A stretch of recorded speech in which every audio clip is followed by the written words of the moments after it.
اللہ تعالیٰ نے قرآن مجید میں ارشاد فرمایا ہے کہ حل جزاء الاحسان الا الاحسان۔ فرمایا کیا ہے احسان کا بدلہ سوائے احسان کے؟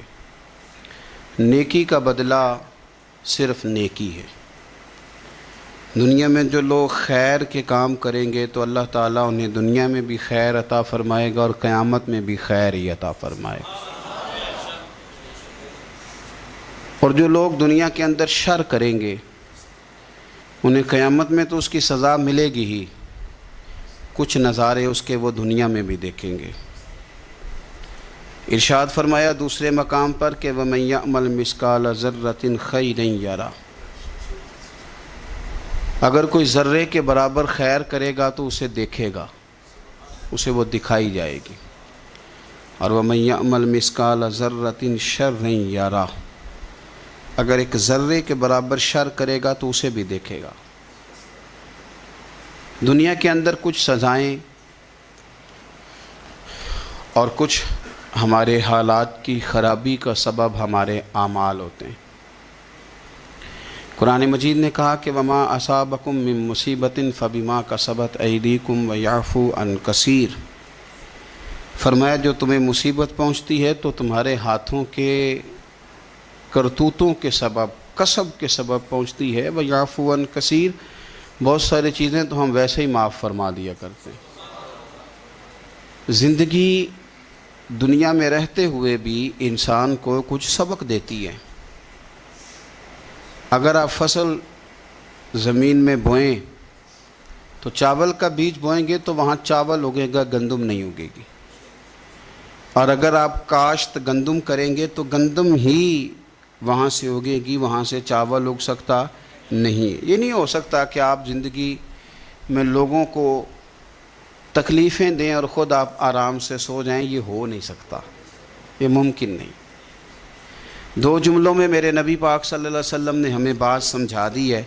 اللہ کے رسول صلی اللہ علیہ وسلم نے فرمایا کہ تم اللہ کے بندوں پہ رحم کرو، اللہ تمہارے اوپر رحم فرمائے گا۔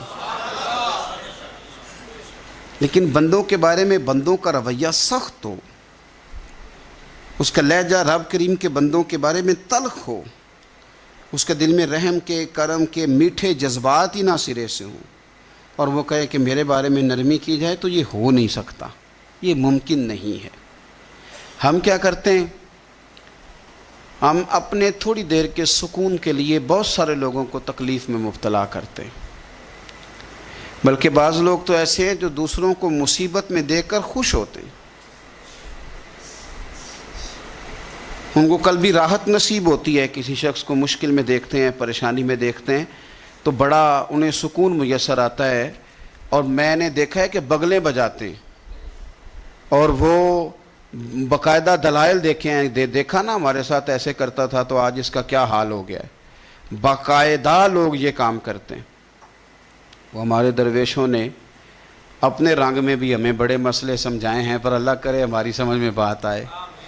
اللہ کے بندوں نے نا سادی کر کے باتیں، سادی کر کے اور نرم کر کے اور ہمارے مزاج اور طبیعت کے مطابق ہمارے ذہنوں میں اتارنے کی کوشش کی ہے۔ اگر ہماری سمجھ میں آئے، دیکھیں نا درویش کیا کہتے ہیں دشمن مرے تو خوشی نہ کریے۔ دلیل کیا ہے کہ سجنا بھی تو مر جانا ہے نا۔ یہاں تو یہ کہے نا کہ دشمن مر گیا تو دوست نہیں مرے گا، تو کس طرح سادہ کر کے اور عام فہم کر کے اور ذہن کے قریب جا کے بات سمجھاتے ہیں۔ کہتے ہیں کس بات کا چاؤ کر رہا ہے تو؟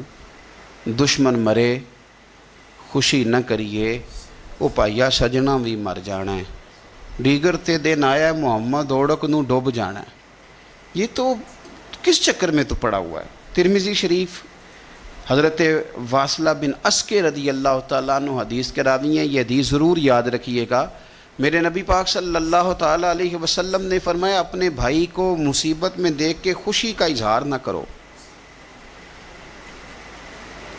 اسے تکلیف میں دیکھ کر کبھی خوشی کا اظہار نہ کرو، ورنہ حضور فرماتے ہیں اللہ اس پر رحم کر دے گا اور تمہیں اس مصیبت میں مبتلا کر دے گا۔ کبھی بھی دشمن مرے تو کدے خوشی نہ کریے، کیونکہ سجنا بھی تو مر جانا ہے۔ کبھی اپنے بھائی کو مصیبت میں دیکھ کر آپ یقین کریں کہ میں نے دیکھا ہے کہ بھابھی کا خاندان کسی تکلیف میں آ گیا ہے تو وہ بجائے اس کے کہ ان کے لیے دعا ہوتی، لیکن شریکہ چل رہا ہے نا، تو تبصرے ہوتے ہیں کہ میں نے تو پہلے ہی کہا تھا یہ لوگ ٹھیک نہیں۔ یہ بامروت، با اخلاق اور وفادار لوگوں کا یہ رویہ ہی نہیں ہوتا۔ وہ تو گہرا دشمن بھی ہو، گہرا، اس کے بارے میں بھی دیکھیں نا، میرے نبی پاک صلی اللہ تعالی علیہ وآلہ وسلم کافروں اور منافقوں پر نرم دل نہیں تھے؟ ان کے بارے میں بھی حضور دعائیں کرتے تھے کہ اللہ انہیں خیر کی توفیق عطا فرما۔ تو کبھی بھی کسی کے بارے میں اس طرح کا رویہ اختیار نہ کریں، ورنہ وہ وقت دور نہیں کہ جب آپ اسی طرح کا ہمارا معاملہ عیب تلاش کرنے کا ہے۔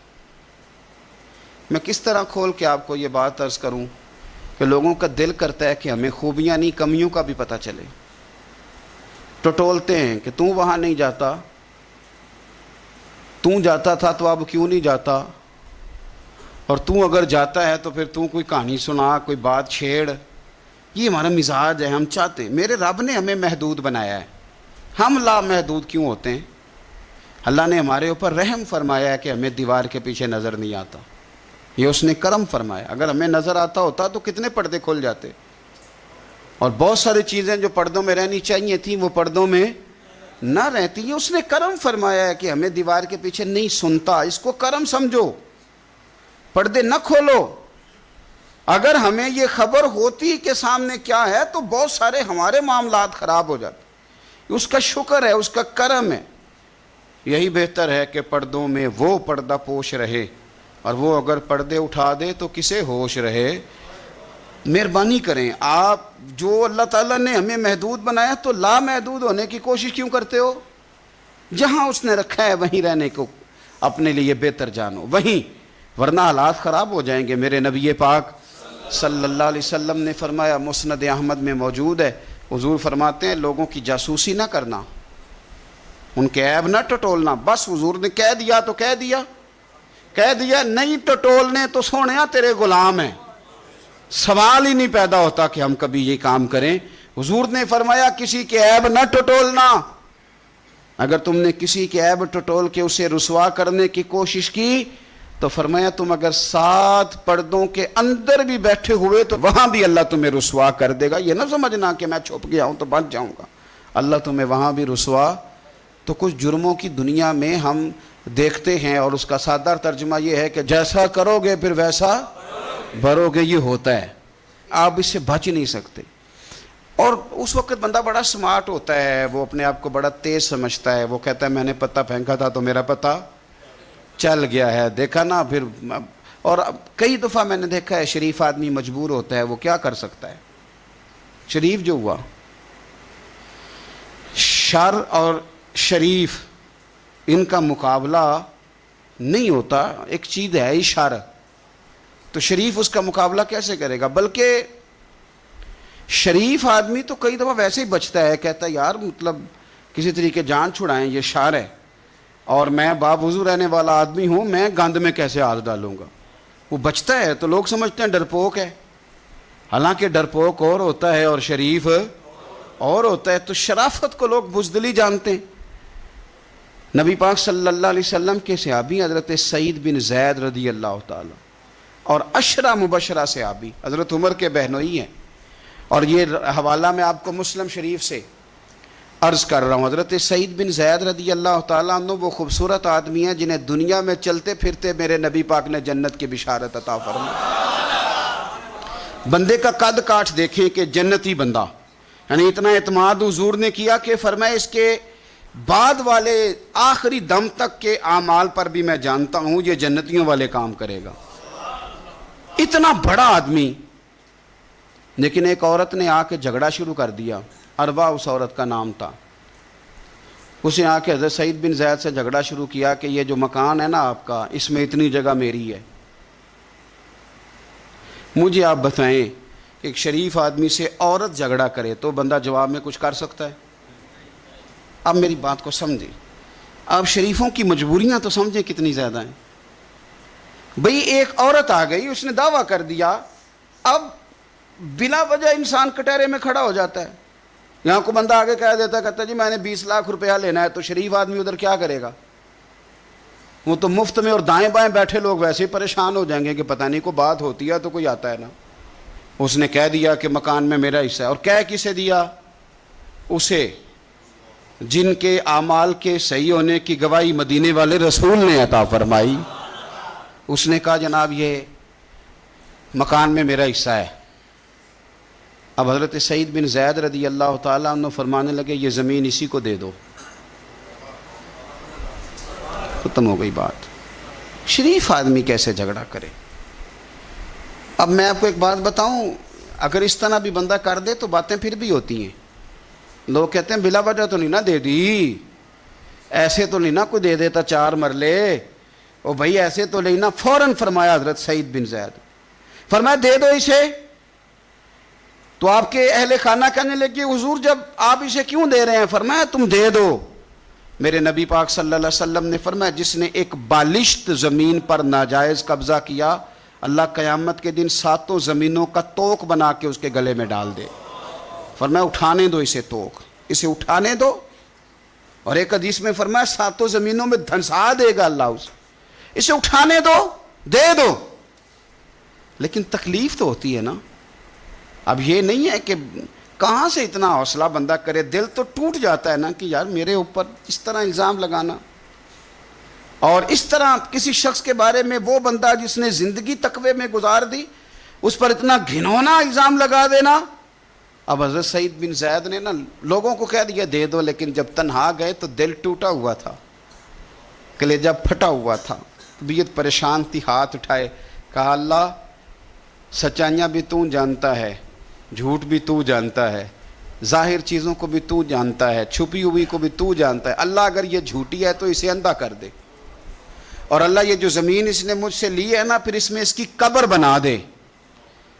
بعض شارحین نے لکھا ہے کہ حضرت سعید بن زید تو پہلے وصال کر گئے، لیکن وہ عورت زمین تو لے لی، گھر میں رہتی تھی پر اندھی ہو کے رہتی تھی، ڈھونڈتی پھرتی تھی، دائیں بائیں جاتی تھی، تو لوگ اسے کہتے تھے کیا بنا؟ کہنے لگے کچھ نہ پوچھو، مجھے سعید بن زید کی دعا لگ گئی ہے، مجھے لگ گئی دعا۔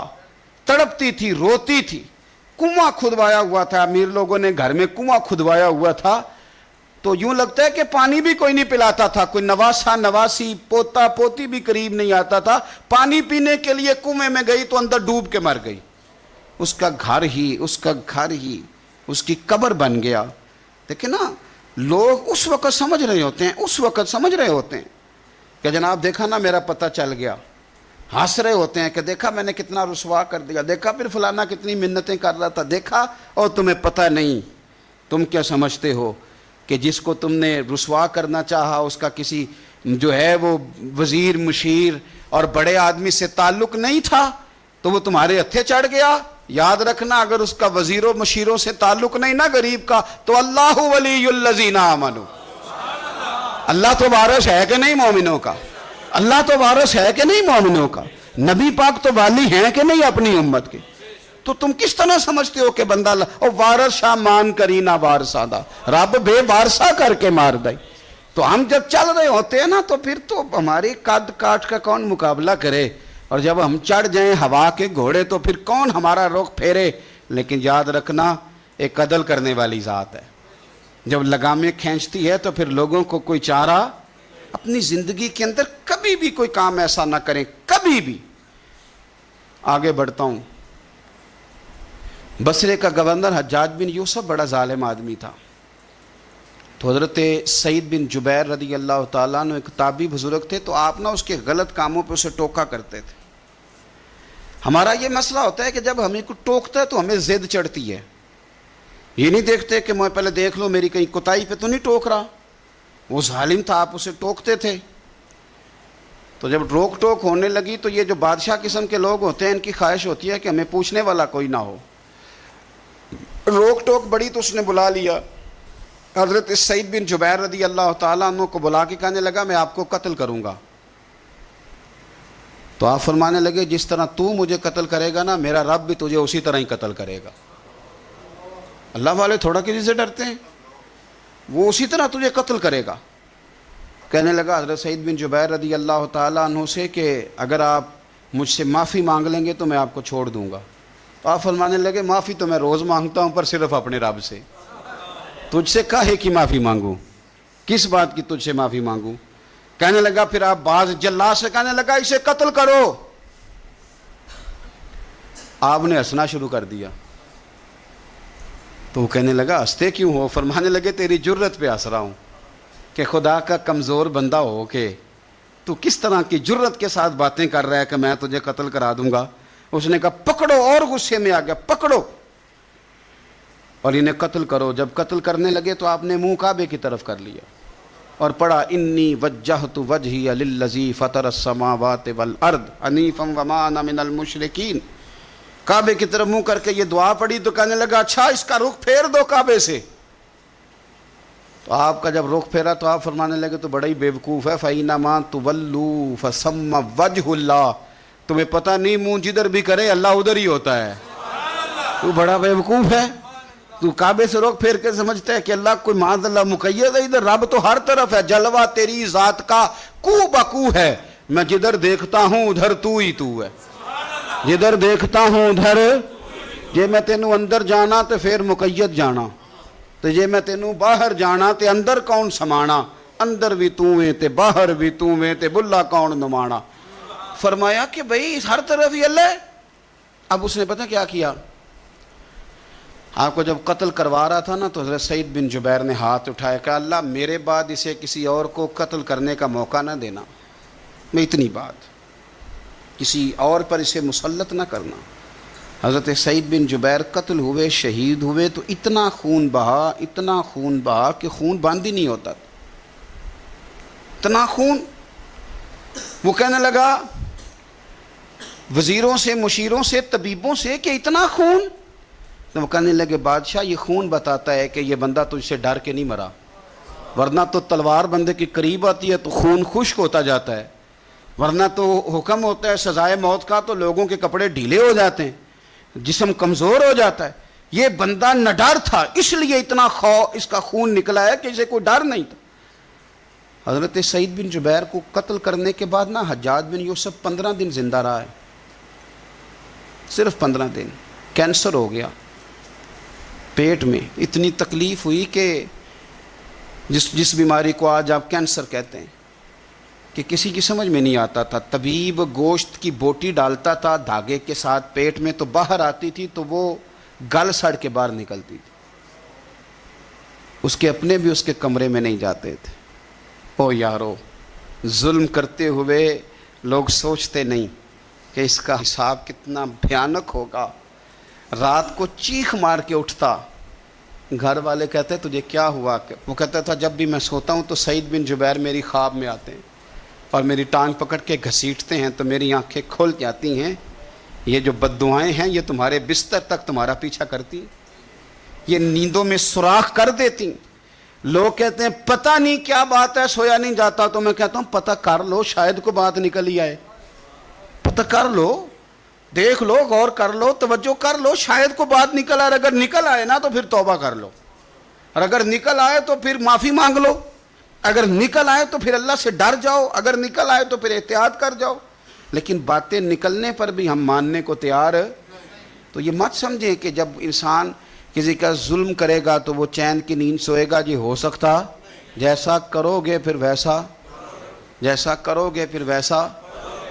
مجھے بڑی ایک شخص کی، اور میں اس بندے کو داد دیتا ہوں، اس نے بڑی اعلیٰ ایک دفعہ بات کی، مجھے کسی نے بتایا کہ یہ فلانا آدمی اپنے باپ کا بڑا سخت نافرمان ہے، تو میں چلا گیا اور مجھے پتہ چلا کہ وہ بیچارے جو ہیں اس کے والد وہ تکلیف میں ہیں، تو میں نے جا کے ان سے کہا کہ آپ مہربانی کریں اس بچے سے کہ اپنے ابے کو راضی کر۔ تو مجھے کہنے لگا پیر صاحب آپ کے آنے کا شکریہ، پر یہ جو کر رہا ہے ٹھیک کر رہا ہے۔ میں نے کہا کیوں؟ کہنے لگے میں نے اس سے بڑھ کر اپنے ابا کو ستایا ہے، یہ ٹھیک کر رہا ہے۔ اور وہ روتا تھا شخص، وہ روتا تھا، کہتا تھا میں نے اس سے زیادہ زیادتیاں کی، تو یہ جو میرے ساتھ کر رہا ہے نا یہ صحیح کر رہا ہے، یہ میری بہو کے سامنے جب مجھے برا بھلا کہتا ہے تو یہ میری سزا، یہ میرا بنتا تھا، میرے ساتھ ہونا چاہیے تھا۔ یہ اپنے بچوں کے سامنے جب میرے ساتھ سخت رویہ اختیار کرتا ہے تو یہ جو ٹھیک کر رہا ہے جو بھی کر رہا ہے۔ لیکن میں نے اس کے بیٹے کو کہا، میں نے کہا پتر جہاں تیرا والد آج کھڑا ہے تو بھی کل یہیں کھڑا ہونا چاہتا ہے، تیرا بھی ارادہ ہے کہ اسی جگہ کل تجھے کھڑا کیا جائے اسی کٹہرے میں؟ کہنے لگا نہیں. تو میں نے کہا پھر تو اللہ پہ چھوڑ, تو کس چکر میں پڑ گئے؟ آپ یقین کریں, آپ سکون دیں, دل پہ ہاتھ رکھ کے اپنے آپ سے پوچھ لو کہ ماں باپ جن کے چلے گئے وہ راضی گئے؟ نہ کسی کو بتانا, نہ کسی سے ذکر کرنا, وہ اپنے آپ سے پوچھ لو. اگر وہ راضی نہیں گئے تو پھر قبروں پہ جاؤ, پھر ان کے لیے دعائے مغفرت کرو, پھر قبر پہ بھی بیٹھ جاؤ. میرا رب تو وہاں بھی تمہاری صلح کرانے کو تیار ہے, وہاں بھی کرم کر دے گا اللہ. اور جن کے موجود ہیں وہ تھوڑی غور کر لیں, وہ ایک دفعہ پلٹ آئیں, واپس آ جائیں. آپ جب کسی سے پیار کر رہے ہوتے ہیں بوڑھے سے, تو آپ اپنا بڑھاپا محفوظ کر رہے ہوتے ہیں. جب آپ قدر کر رہے ہوتے ہیں تو آپ اپنی قدر کے لیے آنے والا اپنا مستقبل محفوظ کر رہے ہوتے ہیں. اپنی زندگی کے لب و لہجوں پہ, اٹھنے بیٹھنے پہ غور کرو. میں بڑی ذمہ داری سے کہتا ہوں, ادھر دیکھنا میری طرف. بیٹیاں بڑی پیاری ہوتی ہیں, اور ان کے سسرال سے جب ٹیلی فون آتا ہے نا, اور یہ رو پڑتی ہیں کہ ابا جان بھائی جان میں تکلیف میں ہوں, تو آپ یقین کرنا کہ پھر نا شاید زندگی میں بندہ اتنا مجبور کبھی نہیں ہوتا جتنا بیٹی کے فون پہ ہو جاتا. کر بھی کچھ نہیں سکتا اور رہ بھی نہیں سکتا, تو پھر تھوڑی نیکی نہ کر لیں. جس بیٹی کو ہم گھر لائے ہیں اس سے پیار شروع کر دیں, ہم اس کی غلطیوں کو معاف کرنا شروع کر دیں, تاکہ کوئی ہماری بیٹی کی غلطیوں کو بھی معاف کرنا شروع کر دے. یہ سودا ہم کیوں نہیں کرتے؟ میرے نبی پاک علیہ السلام نے فرمایا تو رحم کر, اللہ تیرے اوپر رحم کرے گا. تو ہم کیوں نہ یہ کام شروع کریں کہ جو ہمارے ہاں ہے اس کے ساتھ اپنا رویہ ٹھیک کر لیں, تو پھر دیکھیں معاملات کتنے تیزی کے ساتھ بہتر ہوں گے. تو میرے عزیز, یہ مکافات عمل ہے, بڑی جلدی حساب دینا پڑتا ہے, بڑی جلدی, اور ایسے ہی لمبا وقت نہیں بیتتا, بس تھوڑا سا. بخاری شریف میں حضرت خباب بن ارت رضی اللہ تعالیٰ عنہ ایک صحابی ہیں, غریب آدمی تھے, اللہ نے کرم فرمایا, مدینے والے رسول کا کلمہ پڑھ گئے. اور یہ وہ خوش قسمت آدمی ہے جنہیں کبھی کبھی میرے نبی پاک خود ملنے تشریف لے جایا کرتے. میں نے سنا ہے وہ بن سمر کے میری عیادت کو آ رہے. تو کبھی کبھی نہ کبھی کبھی حضور بھی سرکار بھی چر ہویا نا مینوں ترلے لیندے آ, تے کدی موڑ میرے ول واگا, تے خواب میری چ ایک وار جاویں میں ساری عمر نہ جاگا. تو سرکار کبھی کبھی جاتے. اور یہ وہ صحابی ہیں, دو بندے ایسے تھے صحابہ میں جن کو حضرت عمر اٹھ کے ملتے تھے, اور جب یہ دو لوگ آتے تھے تو عمر اپنی جگہ پہ بٹھاتے تھے. ایک حضرت خباب اور دوسرے سیدنا بلال. فرماتے تھے انہوں نے تکلیفیں سہی ہیں دین کے لیے. حضرت خباب لوہے کا کام کرتے تھے, ان کی مالکن عمار بڑی سخت عورت تھی, لوہے کا کام کرتے تھے. حضور صلی اللہ علیہ وسلم کا کلمہ پڑھ گئے. ایک دن مالکن کو پتہ چل گیا کہ یہ تو دین اسلام میں چلا گیا, تو وہ آئی بڑے غصے میں باولی ہو کر, اور آپ نے رکھا ہوا تھا وہ لوہے کی سلاخ آگ میں رکھی ہوئی تھی, تو اس نے جلدی سے وہ سلاخ اٹھائی اور جناب خباب کے سر پہ رکھ دی. جلتی ہوئی سلاخ وہ آگ کا انگارہ بن جاتی, جل گیا سر مبارک. بڑی تکلیف میں آئے, میرے رسول پاک صلی اللہ علیہ وسلم کے حضور عرض کی, حضور میں تکلیف میں ہوں, میرے لیے دعا فرمائیں. حضور نے کیا جملے کہے, قربان جائیں مدینے والے کی دعاؤں پر, حضور کی دعاؤں پر بھی قربان. اور میرے اعلیٰ حضرت فرماتے ہیں جب نبی پاک دعا کرتے تھے تو دعا اوپر نہیں جاتی تھی, قبولیت نیچے آ جاتی تھی. خدا کی رضا چاہتے ہیں دو عالم, خدا چاہتا ہے رضائے محمد صلی اللہ علیہ وسلم. اجابت کا جوڑا, عنایت کا صحرا, دلہن بن کے نکلی دعائے محمد, اور اجابت نے جھک کر گلے سے لگایا بڑی ناز سے جب دعائے محمد صلی اللہ علیہ. تو رسول پاک صلی اللہ علیہ وسلم نے دعا کی, اور دعا کیا کی حضور نے؟ نبی پاک نے دعا دی, اے اللہ میرے خباب کی مدد فرما, اے اللہ میرے خباب کی. دعاؤں کا رنگ ہوتا ہے اگرچہ ہمیں نظر نہ بھی آئے. تو حضور نے دعا کر دی. اب حضرت خباب کہتے ہیں کہ اس دعا کا رنگ میں سوچتا تھا, لیکن نا مکے کے حالات ہیں اور زیادہ کثرت سے تعداد کافروں کی ہے, اور طاقت میں بھی کافر ہیں, اسلام پہ بظاہر غربت ہے. اب اس دعا کا رنگ کیسے نظر آئے؟ لیکن اگر کرم کرنے والا اللہ ہو تو پھر ضروری نہیں کہ ظاہری اسباب لوگوں کی نظر میں آئیں, پھر وہ رنگ بنا لیتا ہے, پھر وہ ساری رحمتیں خود بخود فرما دیتا ہے. حضرت خباب کہتے ہیں وہی میری مالکن عمار بیمار ہو گئی، اتنی بیمار ہوئی اس کے سر میں کوئی درد اٹھا، اتنی تکلیف کہ ہر طبیب ہر حکیم ہر جگہ گئی، جب کوئی نتیجہ نہ نکلا تو ایک طبیب نے اسے بتایا کہ سولاخ گرم کر کے نا تو سر پہ لگوایا کر، تجھے آرام آئے گا۔ تو آپ فرماتے ہیں پھر ایک دن وہ گھر آئی اور گھر آ کے مجھے کہنے لگی لوہے کی سولاخ اچھی طرح آگ میں تپا کے نا تو میرے سر پہ رکھ۔ کہتے ہیں لوہا تپ رہا تھا، میں پکڑ رہا تھا، اس پہ سر پہ رکھ رہا تھا اور مدینے والے رسول پہ درود و سلام پڑھ رہا تھا۔ میں گویا میری توجہ حضور کی اس دعا کی طرف چلی گئی جو سرکار نے فرمائی کہ یہ انداز ہے قبولیت کا، یہ انداز ہے کہ کوئی جنگ نہیں کرنی پڑی، کوئی بہت زیادہ انقلاب، بس حضور نے دعا کر دی اللہ اس کی مدد فرما۔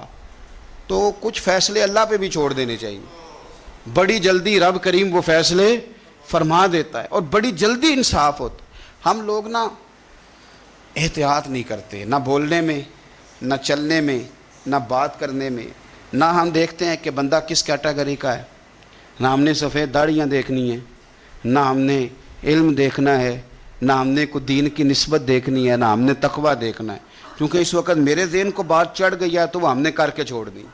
ہم نے سٹیٹس بھی نہیں دیکھنا کہ بندہ سامنے جو ہے اس کا معیار کس لحاظ کا ہے۔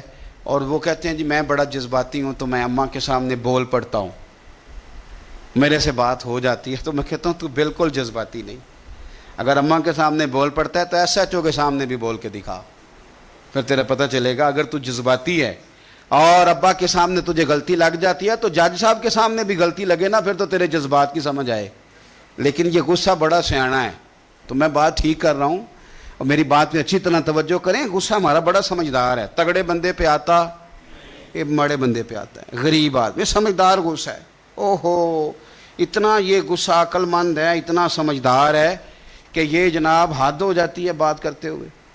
اور میرے ابا جی بڑی سادی مثالیں کبھی کبھی مجھے سمجھاتے تھے تو میں بڑی بات کو سمجھتا تھا۔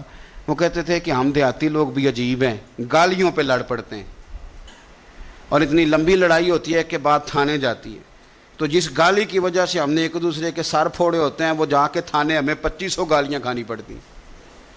یہ ہمارا عجیب بیوقوفوں والا عمل ہے کہ جس بنیاد پہ یہاں لڑے تھے، میری بات کی سمجھ آ رہی ہے آپ حضرات، تو وہ پھر بڑی رسیلی سجیلی بات کرتے ہیں۔ میرا خیال ہے ہم سے محکموں والے لوگ کیا کرتے ہیں ہم، تو غصہ بڑا ہمارا عجیب و غریب قسم کا ہے۔ اسی طرح کا دکانداروں کا مسئلہ ہے، پائیا چینی والے پہ غصہ آتا ہے جس نے پاؤ لینی ہو، ہے نا جی، یا اس پہ غصہ آتا ہے جس نے ادھار لینا ہو، لیکن آئے ہائے جو کہے کہ میں نے تو اکٹھا لینا ہے 20 کلو چینی، اس پہ بھی کبھی غصہ ہے؟ اگر وہ کہہ دے توڑا ٹھیک نہیں، آتا ہے غصہ؟ کہتا ہے میں اندر سے نیا لے کے آتا ہوں۔ میں نے تو ڈاکٹروں کا یہ حال دیتا ہے، ڈاکٹروں کا، آپ یقین کریں یہ میں نیچے سے شروع ہوا ہوں، اور اگر آپ مجھے تجزیہ بیان کرنے کا کہیں گے تو میں بڑا اوپر تک جاؤں گا۔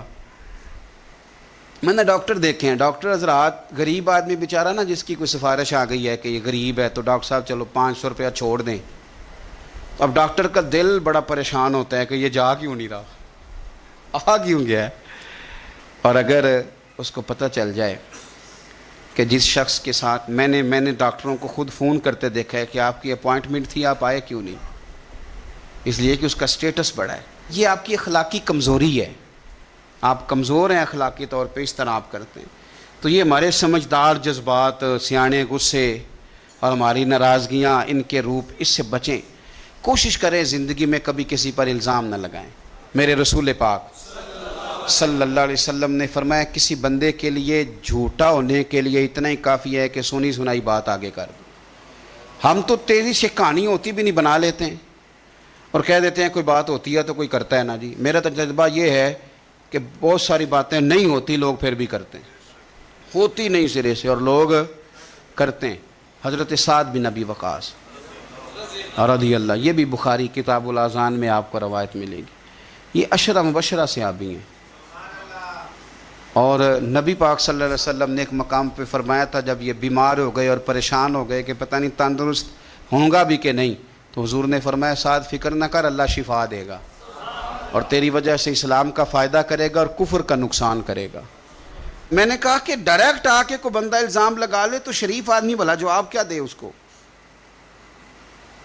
اور پھر بڑا مشکل نہیں، جس نے کچھ نہ کیا ہوا بیچارہ وضاحتیں دیتا پھرے، یعنی کوئی جرم نہیں کیا اور اسے وضاحتیں، اسے کٹہرے میں کھڑا ہونا پڑ جائے، یہ کوئی تھوڑی سزا ہے؟ لیکن لوگ کر دیتے ہیں بلا وجہ، بغیر سبب کے، بغیر کسی وجہ کے کر دیتے ہیں. ہم سوچتے ہی نہیں، ہمارا ذہن ہی نہیں، ہمارا رویہ ہی نہیں. اور چونکہ میرا تھوڑا سا تعلق ہے اس شعبے سے، تو بڑی دیدہ دلیری کے ساتھ لوگ آ کے کہتے ہیں حضرت صاحب بس وہ جب سے بہو لے کے آئیں تو تویز بڑے کراتی ہے. تو میں نے کہا کہ آپ نے کبھی دیکھا ہے بیچاری کو کراتے؟ اور اس سبب سے ایک میں نے رپورٹ پڑھی کہ مار مار کے بحال کر دیا خامن نے کہ تویز کراتی ہے. پہلی تو بات یہ ہے کہ تعویذ، آپ نے یہ کیسے سمجھ لیا کہ تعویذ اتنی جلدی اثر کر دیتا ہے؟ جادو کے اثرات کا انکار نہیں ہے، پر کیا آپ نے وہ حدیث نہیں پڑھی کہ سورۃ بقرہ پڑھیں تو جن بھی دوڑ جاتا ہے، شیطان بھی دوڑ جاتا ہے؟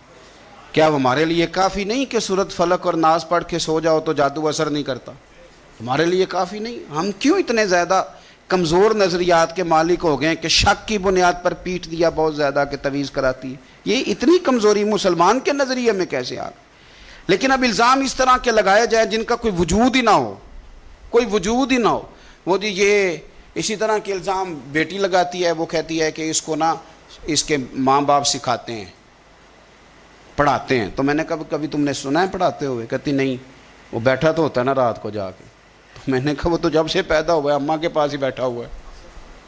تو یہ بغیر سبب کے بلا وجہ اور وضاحتیں دیتی پھرتی ہے بیچاری بوڑھی اماں کہ نہیں نہیں میں ایسی نہیں ہوں. کیوں کٹہروں میں لوگوں کو کھڑا کرتے ہیں؟ اخلاقی رویے بلند کریں اور سوچ سمجھ کے بات کریں، سوچ سمجھ کے. حضرت سعد بن ابی وقاص، حضور صلی اللہ علیہ وسلم نے کتنی اس شخص کی عظمتیں بیان کی، عشرہ مبشرہ صحابی ہیں، لیکن آپ پر ایک شخص نے نا 3 الزام لگا دیے. اور شاید میں نے پہلے بھی کہا تھا کہ لوگ بڑے سیانے ہیں، کعبے کے اندر سے مٹی لے کے بت بنا لیتے ہیں. اور یہ کسی کو کیسے معاف کریں گے؟ انہوں نے تو جناب مریم سلام اللہ علیہا پہ بھی الزام لگا دیے، حضرت عیسیٰ کی والدہ مریم پہ بھی.